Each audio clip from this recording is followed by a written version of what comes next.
thank you for joining us for this webinar to learn about the Regional Relief and Recovery Fund. The objective for this call is to highlight some of the businesses that have been supported with the Regional Relief and Recovery Fund, as well as provide some guidance and help build awareness for what the program is all about and how you potentially can access those funds. And I just have to get my slide to progress here, and not that far. There we go, sensitive mouse. Okay, so I'm Todd Copeland. As I introduce myself, we've got a lineup of 3 speakers today. So I'm the General Manager for Community Futures Middlesex. I'm involved as working as a delivery agent for the Community Futures component of Regional Relief and Recovery Fund. We're joined today by Cara Finn, who's the Director of Economic Development and Tourism for Middlesex County, and has been involved, directly involved in tourism-related regional and relief recovery efforts. And thirdly, we're joined by David Norton, who works for Federal Economic Development Corporation of Southern Ontario as the Manager of Policy Programs. He's going to specifically, his presentation will go into more detail about, I guess, the regional relief program on the whole, and talk about eligibility and other things. So first off, so Community Futures Middlesex is with the financial assistance from FedDev Ontario, provides access to free business consulting, mentoring, resources and support, business financing in the form of loans. We serve as a champion or a partner for community economic development initiatives within the region. And we also offer workshops and training. So similar to this workshop that we're hosting today, this is actually our 7th webinar that we've hosted since the fall. And we're in the process of building out our lineup for the new year. And so the primary objective behind anything that we do is business economic, I guess, growth and development, and creation of jobs. We work with others within the county as well on these types of initiatives. So our key clients are the entrepreneurs, small business owners, revenue generating nonprofits, and social enterprises that exist within the rural regions outside the City of London. And that includes, for us, Middlesex County, that's as far east as Dorchester, and up to Glencoe in the northwest. So it's quite a big region, as over 3,000 square kilometers that we cover. I'll just touch on the component that I mentioned earlier about business loans and financing. So we, as an organization, we manage over $8 million in investment funds, and approximately 50% of that is invested out into the community at the moment. So I guess the key point here is that we do have funds available to invest and support small businesses. And we do this through a variety of different products. And if you were to classify them as microloans of up to $30,000, small business loans of up to $300,000. And then a more recent addition to the portfolio has been the Regional Relief and Recovery Fund that we're supporting FedDev Ontario and delivering, and it's intended to support small businesses that have been impacted by COVID-19 with fixed costs. And essentially it's a loan of up to $40,000 and 0% interest, no payments until March 31st, 2023. And similar to other support programs that are out there, up to 25% is forgivable if 75% of that original loan amount is paid back for prior to that time period. So a lot of our efforts since early May with the Regional Relief and Recovery Fund has been around, I guess, building and raising awareness for the program throughout our region. And we've done this through a number of different means, including, active use of our social media, involvement in online radio advertising. This picture here is an example of a billboard that we've placed out into strategic locations out into Middlesex County and sort of high volume traffic areas to sort of direct people towards going to our website to learn more about the program. Community outreach, going to door within the communities to raise awareness for what the program is, and other forms of media relation. So this is, we really wanted to share just one example of the type of businesses that we've supported, and in this one in particular, it's an example of a business that an entrepreneur had made a decision within the last year to start up a business within the county and open the doors to the business just in late 2019, and no one could have anticipated what he would have had to deal with as an entrepreneur and a small business owner. But of course, when March came around, COVID hit, childcare facilities like the one that he had opened had been negatively impacted, had to close its doors, had to deal with staff issues and laying off staff in his first year of opening up the business. And so I think it's a good example of how we've been able to utilize the RRF to support a small business owner that has sort of continued to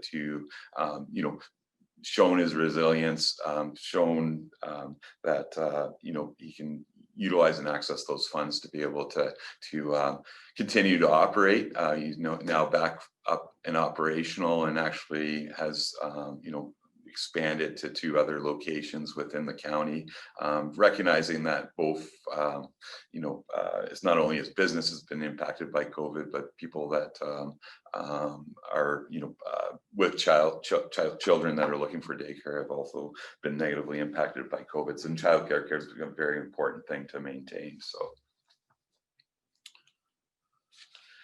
this also, next 2 slides are really just going to sort of highlight, to show that, the distribution of our RRF portfolio across the lower tier municipalities within Middlesex County.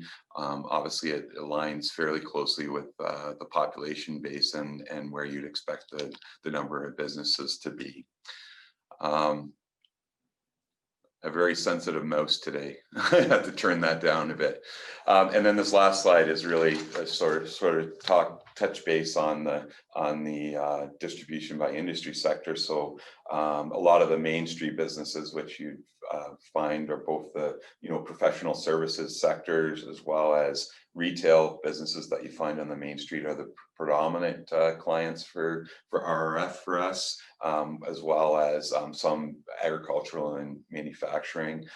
We have a few of the food service businesses that have accessed the RRF through us, but a lot of these, some businesses are retaining support from other forms of support programs that are out there to support the small businesses. And it's really, RRF is really intended to supplement or provide support to businesses that haven't qualified for other forms of government support, or they require additional support. So the last slide is really just information on how to find us and to contact us, because timing for us was very key. And with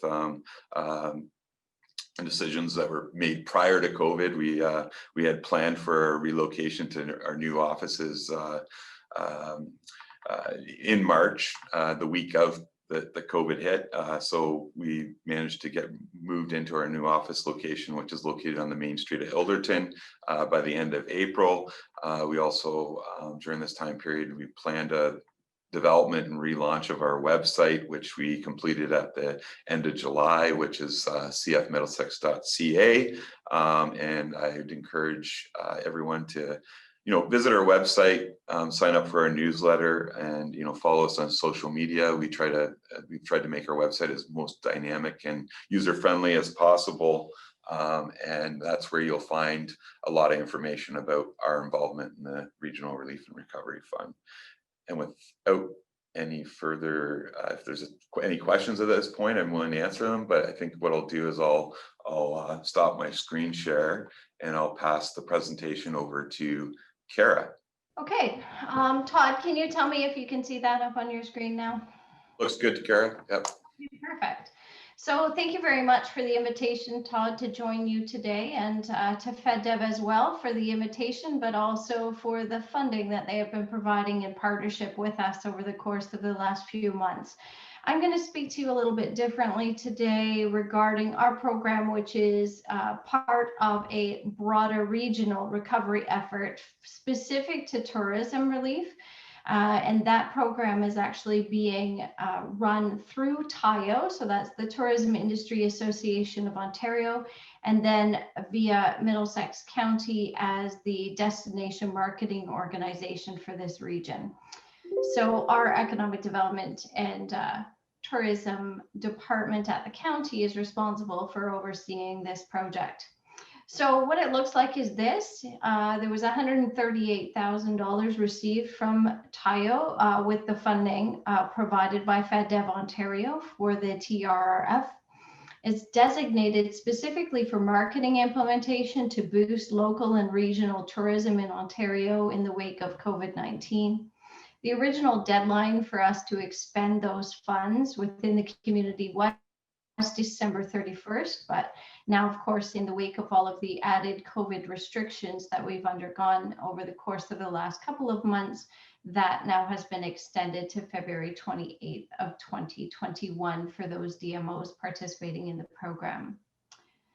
With that, in terms of what we've been able to accomplish in Middlesex County, one of our first projects was our Middlesex County culinary guide and dining map. So this has been a really important tool, probably more so than we ever anticipated. It was one of the first projects, as I said, one that we had already planned in partnership with FedDev Ontario coming into the pandemic. And so we were able to produce this guide. It's available not only in print, but of course, a flipbook online version on our website. You can get to it by visitmiddlesex.ca. And then, of course, we also teamed up with our planning department at that time to provide a restaurant dining guide during COVID-19. So with all of the changes to in-person dining, takeout, patio offerings, etc., this project dovetailed really nicely into us being able to provide both of those resources to our community and to assist our restaurateurs, of course, along with markets and other farm producers in terms of getting their information out to the public. This is some other sample partnerships that we've been able to accomplish with the assistance of FedDev this year through this program. So in Middlesex Centre, we partnered with the Komoka Community Market this year, and we were able to extend their season for their outdoor market through to Thanksgiving. They normally wrap up quite sooner than that, but with these funds, we were able to extend that season, allow people to take part in their offerings. In Strathroy-Caradoc, we partnered with them on the expansion of restaurant patio season. And what you see there in the photo is an extension patio. So this was a collaborative project that meant that the lower tier municipality, any county roads, etc., needed to be added an allowance to be able to do this for our downtown restaurants. And so those went through right until the fall. Similarly, in Lucan Biddulph, we partnered on an outdoor patio heater rental program for some of the restaurants, as well as a local social media campaign for that area's businesses. In Thames Centre, we partnered on the enhancement of a welcome package for all new residents, and that welcome package includes information about the community and what it has to offer, but more importantly, for our perspective, was to promote items and samples from local tourism businesses throughout the area. Also in Strathroy, we were able to team up with the BIA. This just happened a few weeks ago, and we brought a group called Your Town Rising in, and they remade two storefront retail locations, showcasing what was possible to do on a budget They filmed all of the work that they did, and now that's available online for other businesses to use as a best practice. So just some examples of the things that we've been working on. We've also been doing a lot in terms of social media. So if you subscribe to Visit Middlesex, if you don't, then we suggest that we'd love to have you join us online. But with the help of the TRRF, we've been able to assist a lot of our local tourism businesses through our social media platforms. We've done a number of contests, hashtag visit list, fall in love, dine in Middlesex, and also a gift of local. Those contests were, of course, created to encourage local shopping and dining by residents who cannot travel outside of the region and need to find some things to accomplish here. And it has certainly done that, and the response from our tourism providers has been phenomenal in terms of the support that we've been able to give them through these contests. We also were able to produce a brand new Visit Middlesex tourism commercial showcasing a lot of the wonderful destinations and things we have available here. Because of COVID restrictions, we have delayed the public release of this commercial, but it will be made available soon, and it's quite remarkable. We've also gone ahead, you may have seen, if you've been out and about in Middlesex, everywhere you go, it seems you're seeing the hashtag Middlesex Strong. And that we developed in the very beginning of COVID-19's impact. And together with FedDev, we were able to secure business safety kits that we've been providing to our businesses. So in these, there's a dry bag that's wipeable. Inside is a Middlesex Strong window cling that you may have seen throughout our communities. There's also our locally made Visit Middlesex Strong masks. Those have been exceptionally popular throughout our businesses. So if you've been into a number of the locals, they absolutely love them, and I always hear great comments. Just going to go back one. I have a touchy mouse as well today. We've also done spray sanitizer for workers to be able to keep in their pockets in the hospitality industry as well, and a number of other Visit Middlesex swag for them.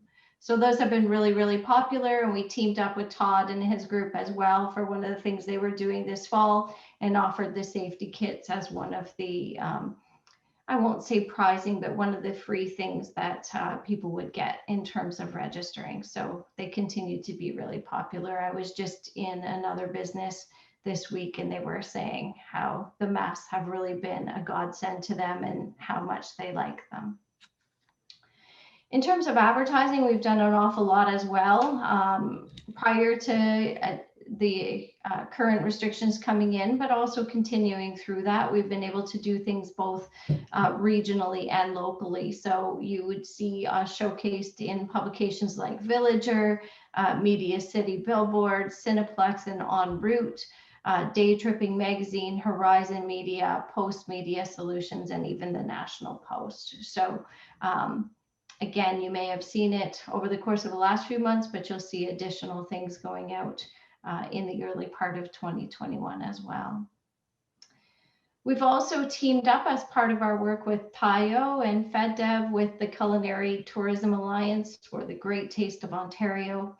And so with that, we've been able to put together a bit of a program, a passport program, which actually we got results of today, and we're seeing more take up for our passport than they're seeing in major tourism centers like Windsor right now. So that's exciting to see that happening. It means that not only regionally, but also locally, people are taking part and trying to find things. So there's a number of businesses included there that are currently involved in our passport program. We also were able to team up with a group called Young and Free Press. This is kind of a unique and cool experience. So young people from throughout the region basically are given, we hand them over our Instagram page. Whoops, sorry about that. I have the touchiest mouse of all, I think. Yeah, that's all right. There we go. We'll get back.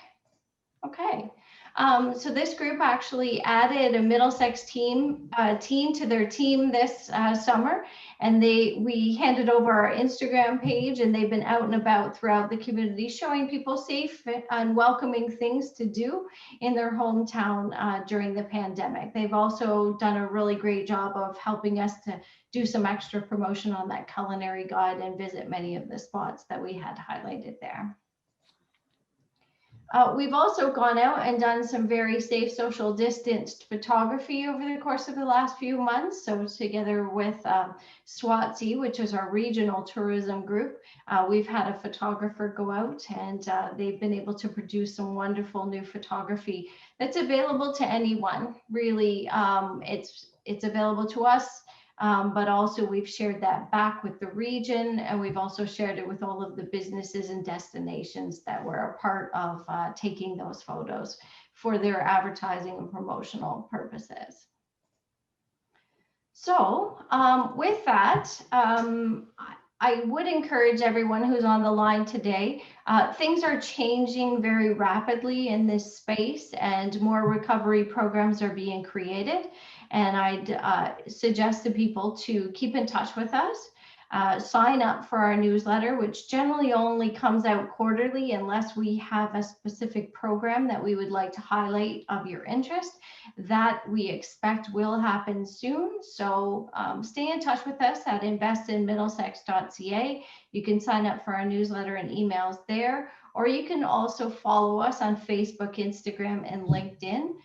This is our industry page, the Invest. Our Visit Middlesex page is the one that's designated to speak directly with residents and visitors. So we do encourage businesses to go on the Invest in Middlesex page, or if all else fails, get in touch with me. My contact information is there. I'm happy to talk to you about what might be up and coming and how you can link in with some of the programs we're offering.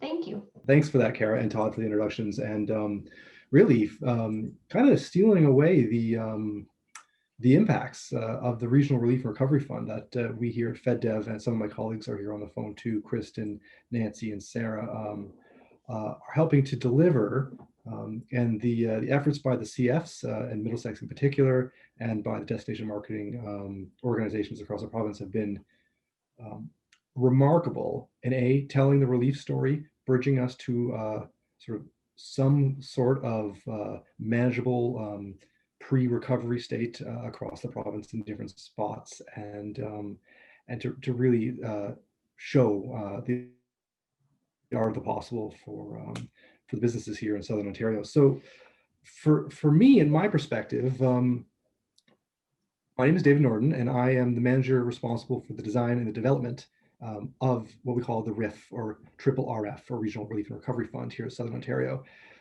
Some context though on this program. It is one of several interventions that FedDev Ontario provides to the economy. So this first slide here about who we are and what we do. Before this program, we administer, we still continue to administer a lot of value-added contributions to the economy that you might not always see. And this is through what we call our four major roles to convene together the stakeholders, the businesses, and the not-for-profit organizations that exist in our great economy, so that we can advance sort of our advantages and our needs. The one that we're most famous for, kind of the pointy end of the stick, if you will, is our co-investor role. And that's where we will directly invest funds with partners into businesses, the CFs and others, to stimulate the economy. But because we are a federal government organization located in Southern Ontario, so I myself, I live and work in Toronto in normal times. Our head office is in Waterloo. We have officers in Peterborough, Windsor. Right now we have some folks in Chatham, if you can believe it. They've kind of relocated there for the pandemic, and elsewhere. We have boots on the ground, so to speak. And we want to make sure that anyone who needs access to federal government funding, whether it's directly through us or through our partners, can come to us, and we can help them out. And in sort of the response to that, if there are issues, needs, trends, or whatnot that we're witnessing, or that need to be brought to the attention of some of the decision makers in Ottawa that we work with, we'll be the champion for them. And try and get that to their attention. So really highlight the bona fides of Southern Ontario. And so, those last two slides really just show some of the great things that are happening on the ground, and it was great to hear about. But that's FedDev writ large. The Regional Relief and Recovery Fund is what we've been most concentrated on over the last several months. So launched in May, and then we got some additional funding from the federal government to deliver this fund. So you'll see a figure here, 1.5 billion national. So FedDev has 5 other sort of sister organizations that collectively are called the Regional Development Agencies. And our allotment for this has been just over $435 million so far, of which we've distributed 70 million into the CFs to help dedicate to rural and Main Street businesses that have better reach than we do in some of those spots. So this funding has actually been increased since this deck was prepared a couple weeks ago. So I'm actually pleased to say that the Regional Relief Fund has been very successful and demonstrated a lot of need. That in the fall economic statement, which was delivered in Parliament just a couple of weeks ago, the fund has received an additional $500 million across Canada to go to the communities in the areas that's needed the most, and been extended a little bit further beyond that. Now the details of that announcement are still pending, but it was made public in the fall economic statement, and so recognizing there is a lot of work to do to meet the objectives of the program, which are twofold: to be a liquidity lifeline to businesses who need support for their operating costs. So what we offer is a backstop to other programs. So, and then this is part of the exercise for businesses who need to try and figure out what program supports exist and what they're eligible for. There's a lot of programs that were created all at once back in April and May, and sometimes there were gaps, unintended gaps.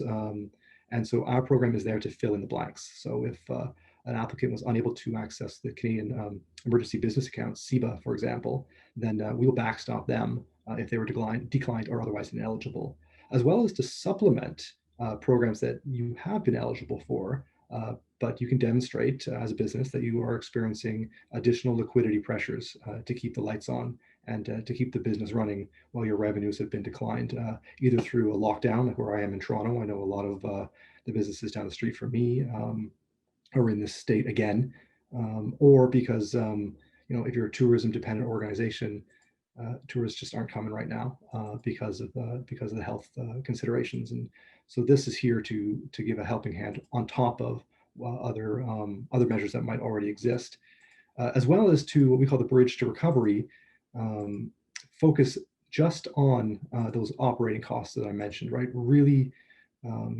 these aren't for costs that will grow your business, they're to sustain your business. And it is a program, so like I said, the order of magnitude of almost $2 billion now, but currently with $1.5 billion ready to go. That is part of the constellation of other federal relief programs. And our role is to fill the gaps and supplement what else is already out there.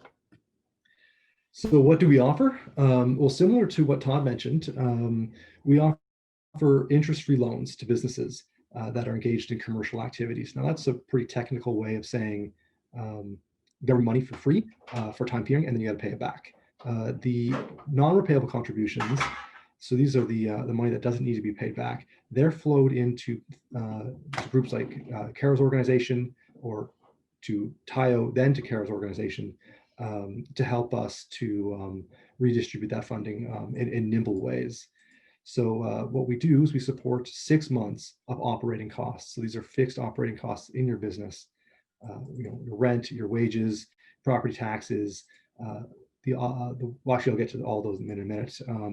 Anytime that they've been incurred, so we'll match them from a loan perspective if they were incurred anytime in the first year of the pandemic up until the end of March of this year. Now we know that the pandemic is probably not going to be over by then, but the funds that have been allocated for this program currently are between those two goalposts, and that's what we are eligible to support for the time being. Looking at who is eligible, So there are some considerations if you want to come into the program and receive the loan. You need to be incorporated. You have to have a minimum of 1 employee to a maximum of 500 to be considered. So larger entities are not in scope of this program. And just to give you a sense of who we've supported so far, over 95% of the recipients have been less than 100 and 50% less than 5 employees. So this is really a support program to help backstop a lot of those smaller or micro firms in the economy that can take on the loan obligations and use this to carry forward to better times. The organizations need for the non-repayable, which I don't think is really applicable to this setting today, but so you know that those are not when you think of nonprofit organizations. We typically really only refer to organizations that provide direct services to businesses or will redistribute some of these services through technical assistance or interventions. So they're eligible to receive this funding as well. The real factors, though, is businesses, in order to be eligible, need to demonstrate that they have faced funding pressures, that they have fixed operating costs, and those costs have continued while their revenues have declined as a result of the pandemic. And in order to receive our funding, you must first try to access all the other programs that do exist. Some other things to note: we do not support startups that have sort of got into operation after the pandemic has started. This is really, as I mentioned, a bridge to recovery for those that sort of fell into the pandemic along with the rest of us. So you had to be in operation as of March earlier this year, as well as a commitment and a plan to operate, resume your operations when the lockdowns are over or when the pandemic is behind us, which hopefully will be in the next several months. There are other eligible considerations, and they're all listed in the fine print online. But the one thing to note is because we have expanded the program more recently and added some more funding since May. So in October, we added another almost $184 million to our envelope here in Southern Ontario. Folks that had benefited from RRRF support between May and September, who may still have need for additional funding, but we gave them the maximum that we could give at that time, can come back and reapply for additional support. And I think that has been a real lifeline to our client group here in Southern Ontario, demonstrating that there is a lot of second wave impacts. So here's what's covered. The non-deferrable costs experienced by your business include, lease payments, property taxes, insurance and bank charges, for some companies, cloud software licenses. So not the purchase of new software, but if you're having recurring costs associated with that software, then they are eligible. So things here in bold, I think, are really important because we don't normally think of them in accounting terms as your non-deferrable fixed costs, but cleaning and sanitation, one-off stabilization costs because of pandemics, so safety measures that your business has had to install, protective equipment, and other sort of, I call them one-offs, but they are non-revenue generating costs that were incurred because you want to operate and you have to operate under these health measures. They are eligible for RRRF support, and that's not always been well known.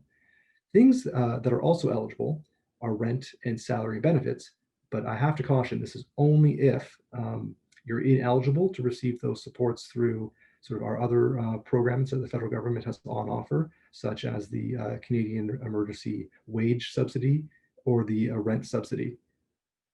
And if you are in receipt of those funds, then these costs wouldn't be considered in your application. So you have to apply them first. Oh, sorry, my earpiece just told me I was connected. Hopefully I was heard during that. All right, well, I'm going to continue. The costs that aren't covered are sort of your capital costs that are sort of not reasonable, your mortgage payments, existing financing, and acquisition of land and building, and some other ones. And that's standard across all government funding programs.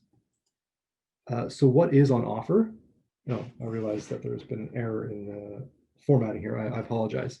So there are two types of funds. So funds equivalent to what Todd already mentioned. So if you're in a rural setting covered by a community future organization like Middlesex, then typically you would go to Todd first before you come to us to seek $40,000 in conditionally repayable loans. So that's a government term for partially repayable. So up to 25% is considered a subsidy if it is paid back at the end of a 2-year grace period where no payments are needed, but are welcomed. And then 25% of that can be rolled over into forgiven amount. And that is very similar to what you might have heard from the CEBA program run by the CRA.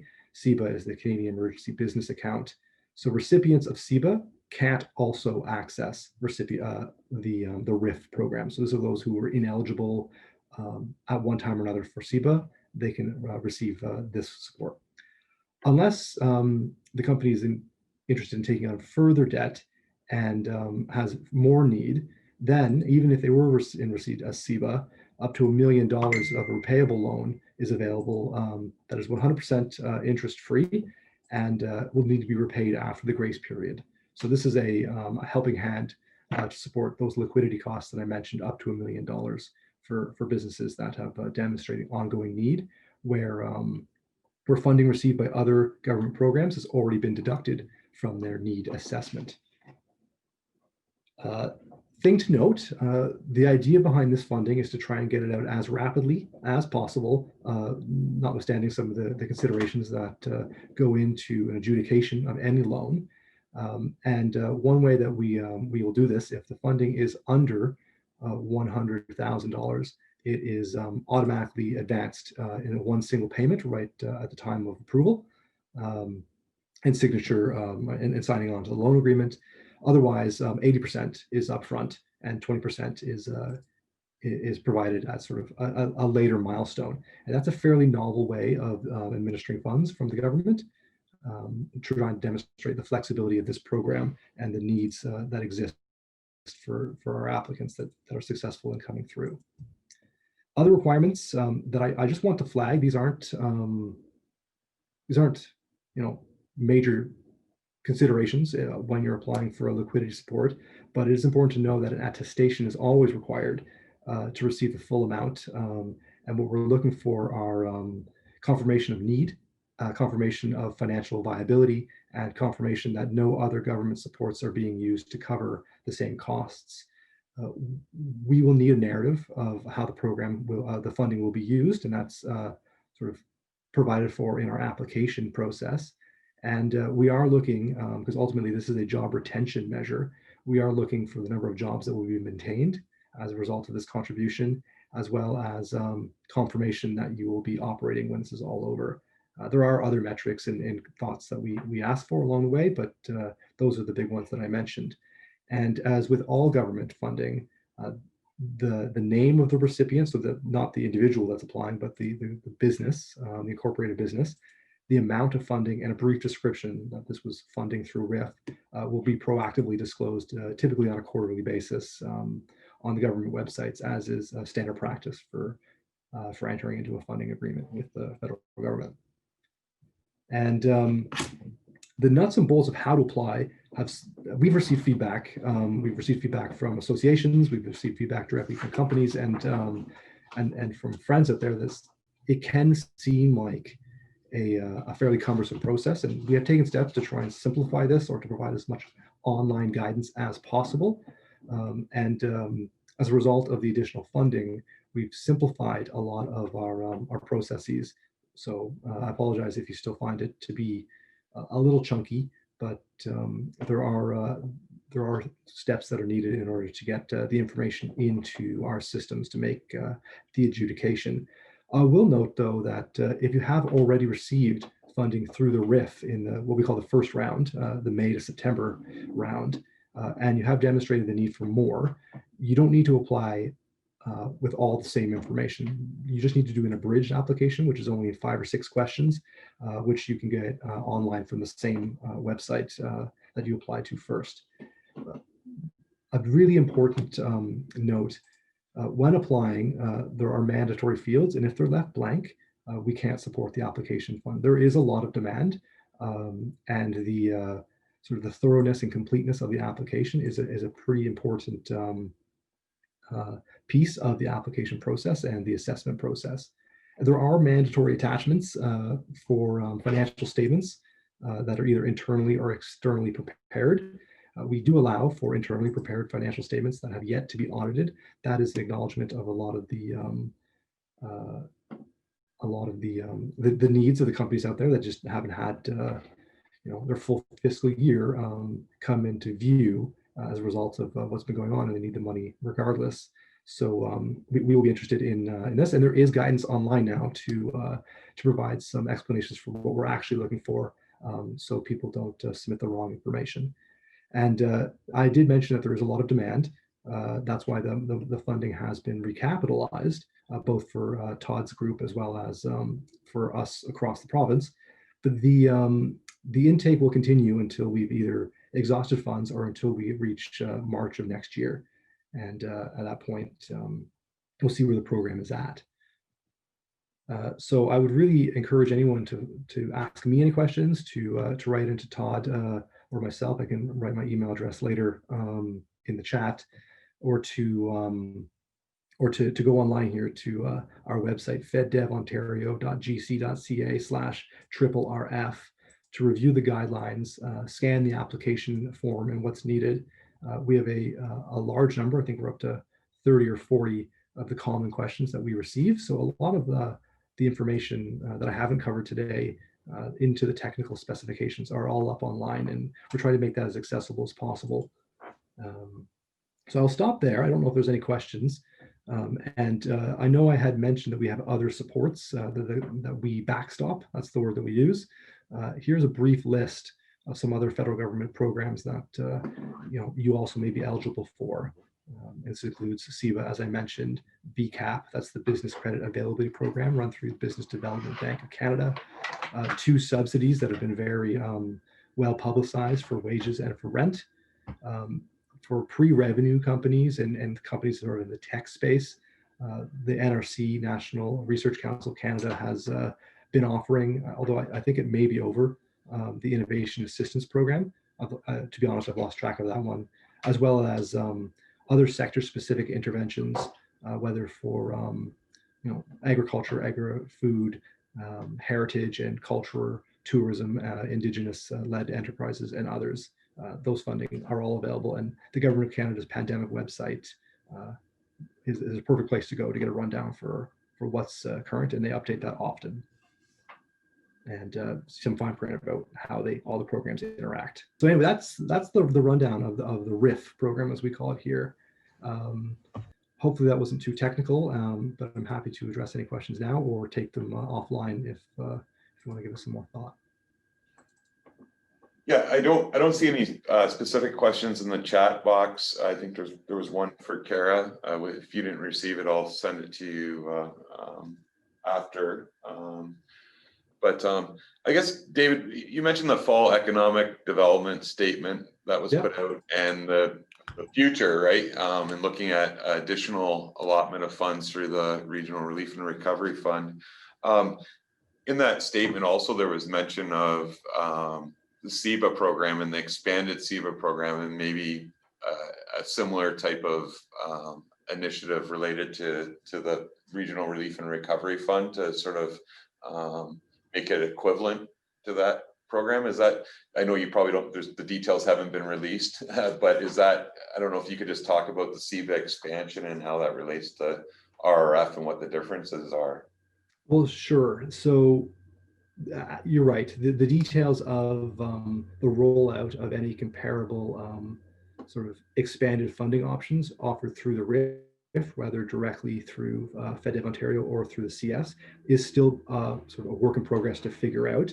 But the commitment was made in the fall economic statement to see these comparable interventions across sort of open to all, right? And that is really reflective of the nature of the program. If you're ineligible for support offered elsewhere, RRRF should have your back, so to speak.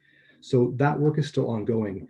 And the other thing about the fall economic statement is there was reference, and we're very curious for how this will work still, to the extension of the program to mirror the timeframes of all the other programs that exist right now. So there's the CEWS program, the wage subsidy, which has been extended via CRA, Canada Revenue Agency is running that program through to June of 2021, and some thinking that the RRRF program may have some horizon into that space as well. So still a lot of details to emerge, hopefully sooner rather than later. But I would encourage the businesses and the not-for-profits like your group, Todd, Cara, and others that have relationships with businesses to check in on the RRRF websites, because we do update it very often with that type of information, and also the other sub offerings that we have for businesses as well. And when we know, our partners will know. So that's not a complete answer, but it's the best I have for right now. No, I think that's good. That's good. I don't see any other questions here, unless there's someone that's wanting to raise any questions. Feel free to take yourself off of mute and express those questions now while we have David and Cara on the call. But if not, we're approaching 10 to 2, and we'd be happy to I think the contact details for David and Cara there, and myself. And so if you're participating in the call and you have a question and follow up to any of these presentations, or if you want to learn more about the regional relief, our involvement in the regional relief program from any one of us, just reach out to us directly. We'd be more than happy to answer any questions. But I did want to thank Cara and David both for agreeing to participate in this call today. I think you both, it was interesting to see all the different involvements from the tourism perspective and how that ties into the community futures involvement that we have, and then also to hear from FedDev in terms of the overall program and the source of the funding that we're both Cara and myself are involved in delivering. So thank you very much for your time, both of you, and thank you for everyone for attending and participating in this webinar. And